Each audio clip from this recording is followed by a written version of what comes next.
सगळेजण म्हणतात तुला सॅटर्डे, संडे 2 दिवस भेटतात म्हणजे किती मोठा वीकेंड झाला हा.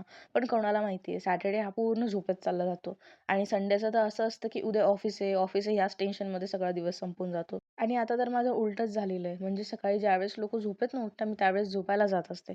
आताही सकाळचे 7 वाजलेले तर मला झोपेतनं उठायला हवं तर मी आता झोपायला जाणार आहे. सकाळी 7ला झोपून पुन्हा 1 वाजता उठले आणि त्याच्यानंतर जेवण बनवायला घेतलं. कारण जेवण तर पहिले लागतं यार.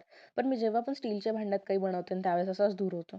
पण असं थोड्या वेळाने त्याचा शांत होऊन गेला तर. मी अनियन गार्लिक खाणं थोडंसं आता कमी केलेलं आहे सध्या आणि अशाच गोष्टी बनवते ज्याच्यामध्ये अनियन गार्लिक यूज होणार नाही. भात होईपर्यंत मी माझी टू डू लिस्ट बनवून घेतली आणि नंतर भात झाल्याच्या नंतर मी जेवायला घेतलं. माझी फेव्हरेट वेब सीरीज बघत होते. खूप दिवसानंतर मी पुन्हा बघायला लागलेली होती. ही वेब सीरीज अशी मी 10 वेळेसही बघितली आणि मला पुन्हा बघायचं मन होईल. जेवण झाल्याच्या नंतर माझं काही थोड्याफार गोष्टी बाकी होत्या ज्या मला सॅटर्डे, संडेला कराव्या लागतात कंप्लीट. मग त्या गोष्टी मी करायला घेतल्या आणि कळालंच नाही की रात्रीचे 2 वाजले.